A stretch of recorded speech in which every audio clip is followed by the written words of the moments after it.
কে?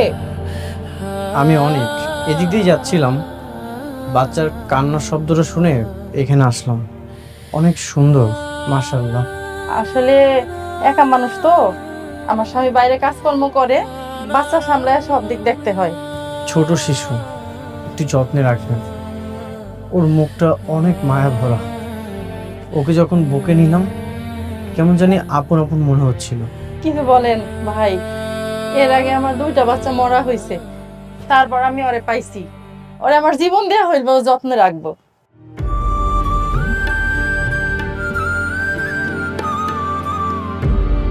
আমার কাছে তো তেমন টাকা নেই, আপনি টাকাগুলো রাখুন, যদি কিছু প্রয়োজন হয় কিনে দিবেন। না না থাক, টাকা লাগবো না, আপনি ওর জন্য দোয়া করেন, তাইলেই হইব।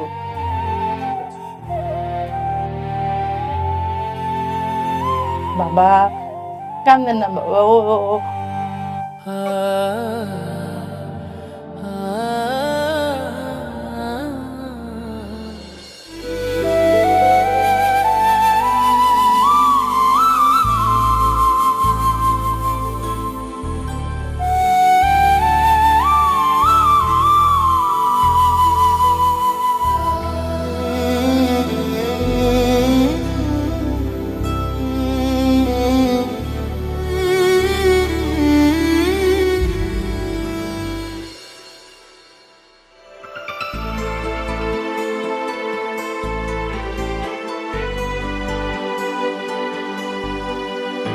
আঙ্কেল, আমি আর পারছি না, অনেককে সবকিছু বলে দেওয়া উচিত। হ্যাঁ, আরে কি বলো বোকা মেয়ে, মানে এটা বললে তো আমাদের সকলের জেল হয়ে যাবে, বুঝতে পারছো? কিন্তু এভাবে আর কতদিন? বাচ্চাটা তার আসল মা বাবার কোলে উঠতে পারছে না, এই বাচ্চাটার জন্য অনেক আর মেঘলা আলাদা হয়ে গেছে, এগুলো কি সহ্য করা যায়? কিন্তু ওদের পরিস্থিতি ঠিক হয়ে গেলে তখন তুমি ওদের কাছে আমার শত্রু হয়ে যাবে। একদম একদম সত্যি কথা। হচ্ছে কি মা, আমি এক কথা বলি, মানে অনেক যদি জানতে পারে এগুলোর পেছনে আমরা সবাই আছি, তাহলে আমাদের কথা বাদ দাও, আমাদের কথা তুমি বাদই দাও, তোমাকে সে কোনোদিন ক্ষমা করতে পারবে? পারবে না, কিন্তু পারবে না। কিন্তু বিশ্বাস করেন আঙ্কেল, এত বড় একটা সত্যি লুকিয়ে রাখতে আমার সত্যি খুব কষ্ট হচ্ছে। আমি জানি না কতদিন আর লুকিয়ে রাখতে পারবো এই সত্যিটা।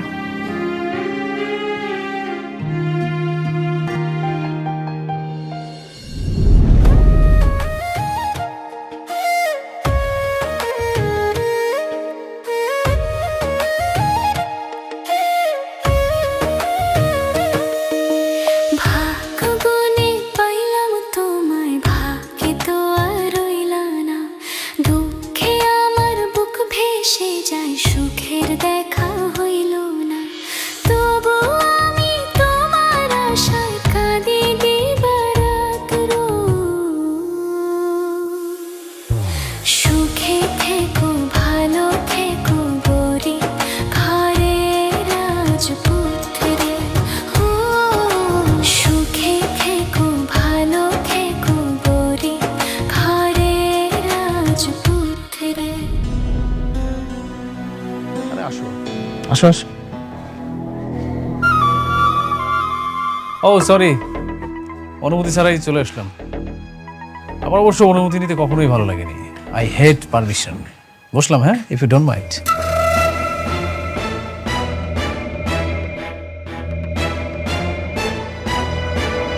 তোকে একটা দাওয়াত দিতে আসলাম। আমার বিয়ে ঠিক হয়েছে, আগামী শুক্রবার রাতুলের সাথে আমার বিয়ে।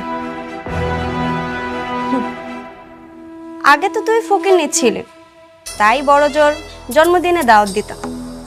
এখন যেহেতু আমাদের লেভেলে আসছিস, তাই দাওয়াতটা দিতে আসলাম। বাহ, খুব ভালো কথা। যেমন কুৎসিত তোর মনটা, ঠিক তেমন কুৎসিত মনের জীবন সঙ্গী বাচ্চা নিছিস। খুশি হয়েছি। তোমার অনিকের থেকে কিন্তু আমি বেশ ভালো আছি। আচ্ছা, তাই না? একবার শান্তা, একবার নকল শালিমা, আর একবার সম্পত্তির জন্য আমারে, এখন আবার আমারই বান্ধবী টাকার জন্য নীলারে বিয়ে করা। ভালো তো, ভালো না? দেখ মেঘলা, বাজে অপবাদ দিবি না। ওর টাকা পয়সা দেখে যদি মেয়েরা পছন্দ করে ওকে, তাতে ওর দোষ কি? না না, দোষের কি আছে? আমি তো একবারও কইনি দোষের কিছু আছে। তোরা দুইজনে এখন বিয়ে করতেছস, আমারে কইছস, আমি তো অনেক খুশি হয়েছি, সত্যি আমি অনেক খুশি। এই নে বিয়ের কার্ড, সময় মতন চলে আসিস। না তা তো অবশ্যই, তোকে বিয়া বইলা কথা, আমারও তো আসতেই হবে। বাবু মিয়া,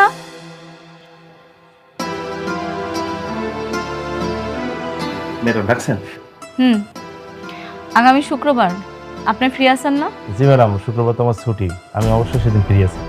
আপনার একটা বিয়ের দাওয়াত আছে, এই নেন কার্ড, চলে যান। সিকিউরিটি গার্ড যাবে মানে? আমরা কি সিকিউরিটি গার্ডকে দাওয়াত দিয়েছি? আরে বাবা, সিকিউরিটি ছাড়া আর যাবে কে? তোমগো দুইজনের বিয়া, আমার অফিসে কেউ যাওয়ার মতো তো আর ওরকম পরিবেশ নাই। আর তোমরা ওই যোগ্যতা রাখো না যে আমি তোমাকে বিয়াতে যাবো। দেখ মেঘলা, তুই কিন্তু আমাদের অপমান করতেছিস। অপমান? অপমান তো তারই করে যার মান সম্মান আছে। তোদের দুইজনের মান সম্মান আছে? আমার তো মনে হয় নাই। যদি থাকতো তাহলে রাতুল রে এতবার করে নিষেধ করার পরও এরকম না বইলে আমার অফিসে আসতো না।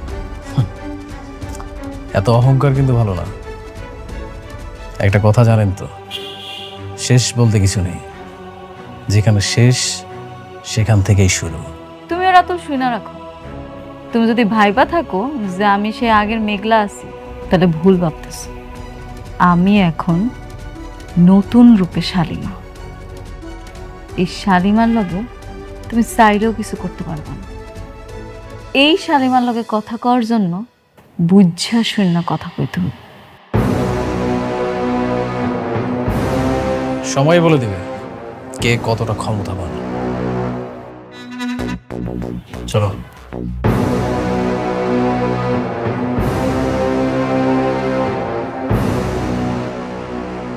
আপনি যান।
বৃষ্টি, তুমি এত রাতে এখানে?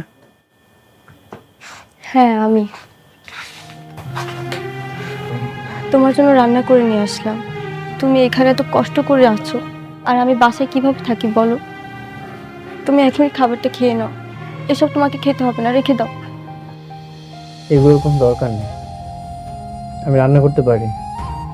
আর যেটা খাচ্ছি এই খাবারে অনেক শান্তি আছে, আমার কোনো সমস্যা হচ্ছে না।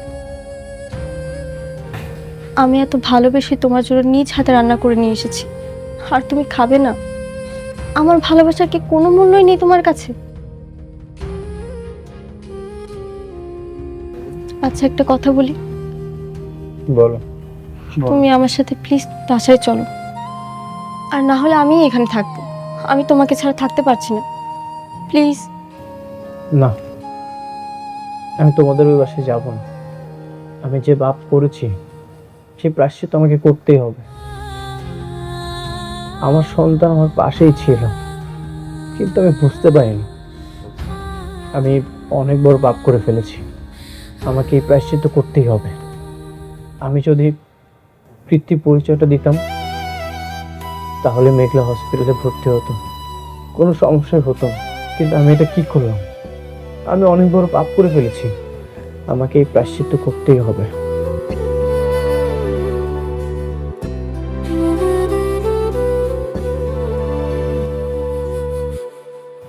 অনেক একটা কথা জিজ্ঞেস করি, মনে করো তোমার আর মেঘলার যে সন্তান মারা গেছে, সে যদি সত্যি সত্যি মারা না যায়, তখন কি করবে? যেটা হবে না সেটা বলে তো কোনো লাভ নেই। না, এরকম তো অনেক সময় হয়, তাই না? এই যে আমরা সিনেমায় দেখি, অনেক সময় বাচ্চা চুরি করে ফেলে হাসপাতাল থেকে, একজনের বাচ্চা আরেকজনের কাছে দেয়। তেমন যদি তোমার বাচ্চা অন্যজনের কাছে দিয়ে দেয় আর তাদের মৃত সন্তান তোমার কাছে দেয়, তখন? সন্তানের জন্য আমি দিনের পর দিন পাগল হয়ে যাচ্ছি। আর মেঘলা এই সন্তানের কথা ভাবতে ভাবতে ধ্বংস হয়ে যাচ্ছে।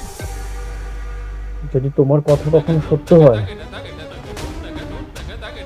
আর আমি যদি সবকিছু জানতে পারি যে এই কাজটা করেছে, তার বুক চিরে কলিজা বের করে তাকে আমি খুন করে ফেলবো।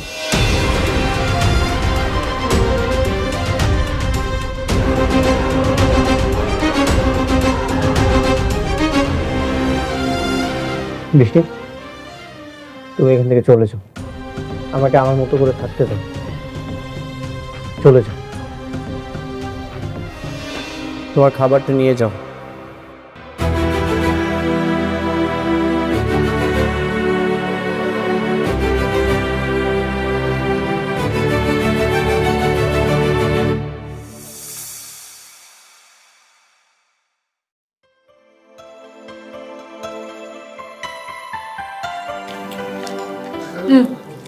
আম্মা, আর লাগবো না রে বাবা। আব্বা নাও। শোনো আব্বা, ভাবতেছি কালকে তোমারে তোমার দুইজনেরই আমার একটু অফিসে ঘুরে আনবো, যাইবা নাকি? কালকে যাইতে হবো মারে? আমি ভাবতেছিলাম তোর মায়ের নিয়ে আমাকে পুরান বাসা দিকে একটু যাবো। এখানে কদিন ধরে রয়েছি, কেমন জানি একটা খবরদার আব্বা, তুমি ওই বস্তিতে যাওয়ার নামও নিবা না।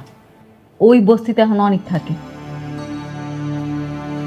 আর তাছাড়া কালকে তোমার বিবাহ বার্ষিকী, আমি চাইতেছি আমার অফিসে সবার সাথে তোমাকে একটু পরিচয় করাই দিব। আমার লগে যাইবে, এটাই শেষ কথা। আচ্ছা ঠিক আছে, তুই যখন চাইতেছস তোর অফিসটা ঘুরে দেখে আসুম, তাইলে আমরা যাবো। তাহলে একটা কাজ করুন নি, আমি তো সকাল সকাল অফিসে যাবো, বিকালে তুমি বলে গাড়ি পাঠিয়ে দিব। না না মা, গাড়ি পাঠিয়ে দেবো না মা। তুই ঠিকানা দিয়া যাইস, ওই আমরা রিক্সা নিয়ে ঘুরতে ঘুরতে চলে যাবো। আবার গাড়ি থাকতে কে রিক্সা দেওয়া যায় তুমি কও? মারে, আমরা রিক্সা দিয়েই যাবো, গাড়ির মধ্যে না কেমন দমটা বন্ধ হয়ে আসে। তুই চিন্তা করিস না, আমরা একেবারে ঠিকঠাক চলে যাবো নি। আচ্ছা ঠিক আছে, যাইও তাইলে। কিন্তু শোনো, গাড়িতে চড়ার অভ্যাস করতে হইব, বুঝছো? তো ঠিক আছে। আব্বা তুমি এক পিস মাংস নাও না। ঠিক আছে, দাঁড়ান দাঁড়ান। এদিকে আয়ো। তো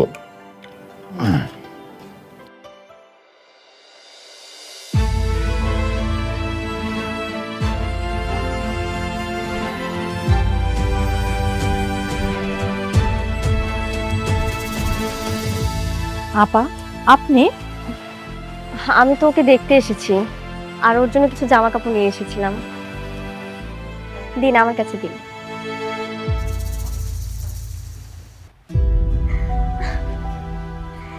ইস, আমাদের রাজপুত্রটা কি সুন্দর করে ঘুমাচ্ছে।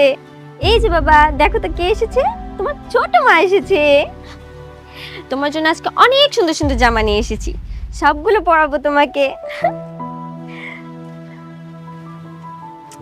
আমার বাবাটা। আপা, ওর জন্য কিছু জামা কাপড় নিয়ে এসেছি, দেখেন তো পছন্দ হয় কিনা। আপনি আনছেন আর সেই জিনিস আমার পছন্দ হইব না, এটা কি হইলো? আচ্ছা তাহলে আপনি একটু বসেন, আমি আপনার জন্য একটু নাস্তা নিয়ে আসি। আরে না না, আমি কোনো নাস্তা খাবো না এখন, আমি ওকে দেখতে এসেছিলাম। আর আপা, আপনাকে একটা জরুরি কথা বলার আছে। কি কথা? এই সন্তানের যে বাবা, সে খুব রেগে আছে। যদি ভুলেও কখনো জানতে পারে ওর সন্তান আপনার কাছে, তাহলে ও কাউকে ছাড়বে না। তাই আপনার আরো আগের থেকে বেশি সতর্ক থাকতে হবে। আচ্ছা ঠিক আছে, আমি সতর্ক হয়ে চলবো। আর কি যে বলেন আপা, এই বাচ্চা যে আমার না, এটা যদি আমার স্বামী জানতে পারে তাহলে সেও তো আমার একেবারে মাইরে ফেলাইবো। চিন্তা করবেন না আপনি, আমি আপনার পাশে আছি। আপনার বিপদে আপদে সবসময় পাশে থাকবো। আপনি আমাকে সবসময় কল করে জানাবেন কি হয় না হয়। আচ্ছা ঠিক আছে। এই যে বাবা, ঘুমোচ্ছ?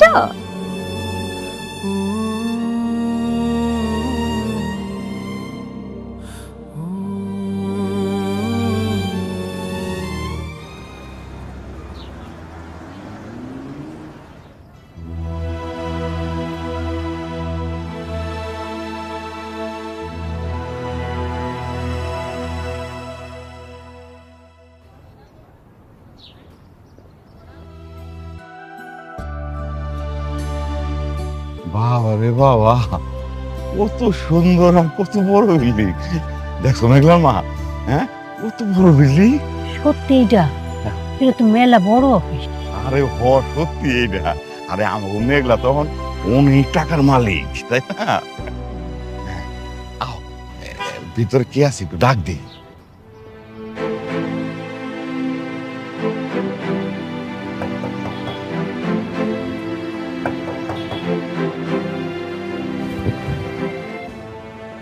কি খবর, কাকে চাই? না, এই যে এই অফিসের যে মালিক, আমরা তার কাছে। আপনারা কি ভিক্ষা করতে আইছেন না? হ্যাঁ, এখানে ভিক্ষা নাই, আপনারা আসতে পারেন। না না বাবা, আমরা ভিক্ষা চাইতে আসি নাই, আমরা ওই মেঘলার কাছে আইছি। ওই যে এই অফিসের মালিক ওই যে শালিমা, ওর বাপ মা, আমরা ওর কাছে আইছি, আসতে কইছিলাম আমাকে। আসলে ম্যাডাম তো এই মুহূর্তে একটা জরুরি কামে বাইরে হয়ে গেছে, আপনারা একটু অপেক্ষা করেন, আসবে। আসো, হ্যাঁ আমরা ভিতরে এসে বসুন। হ্যাঁ, আপনারা চাইলে ভিতরে বসতে পারেন। চল ভিতরে যাই বসি।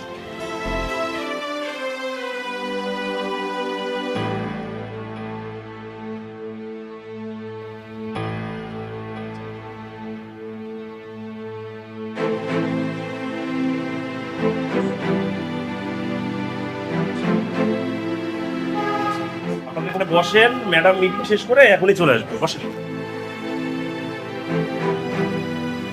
বসেন বসেন।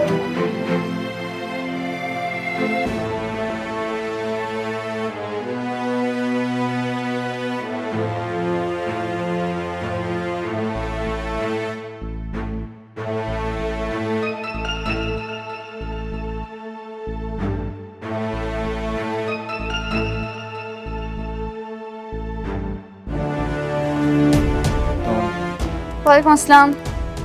কি ব্যাপার, কোনো কাজ নেই? ওয়ালাইকুম আসসালাম। হ্যাঁ, আমরা কাজের বিষয়ে কথা বলছি। এরা কারা, ওদের পরিচিত? না না, এক্সকিউজ মি, আপনারা কারা? দারোয়ান, কোথা থেকে কুকির বিস্কিট এসে অফিসে সোফায় বসে আছে, তোমরা কি দেখো না?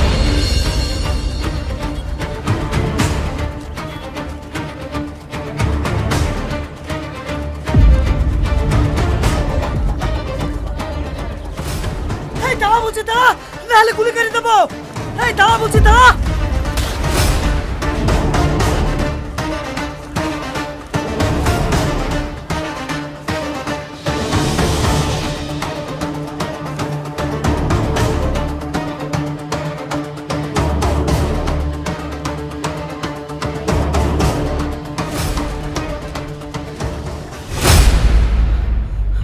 সবাই ভালো করে নজর রাখবে, আর যেন পালাতে না পারে।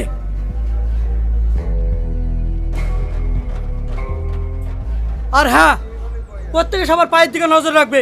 আমি কিন্তু ওর বাবাই গুলি করেছি। ঠিক আছে স্যার।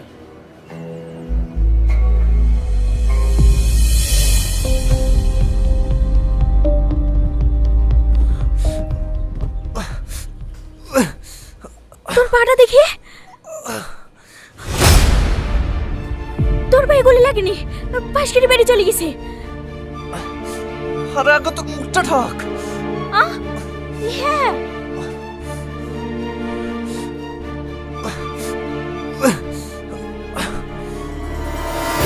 কার আমি ব্যান্ডেজ করে দিছি।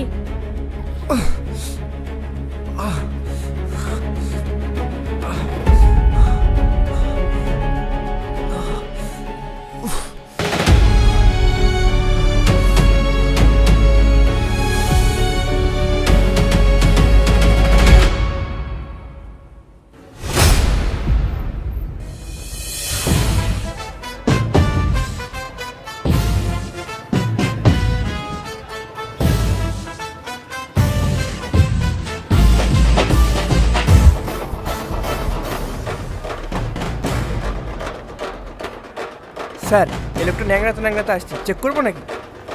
চপ!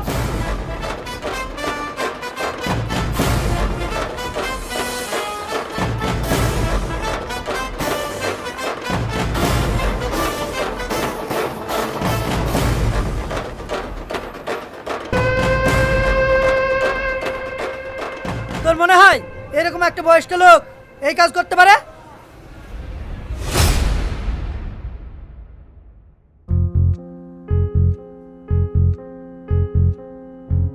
সালমা, সালমা,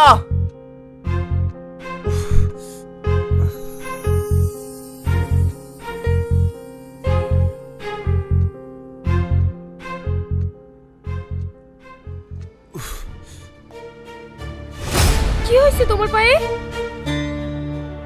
ও কিছু হয়নি, একটু চোট লেগেছে।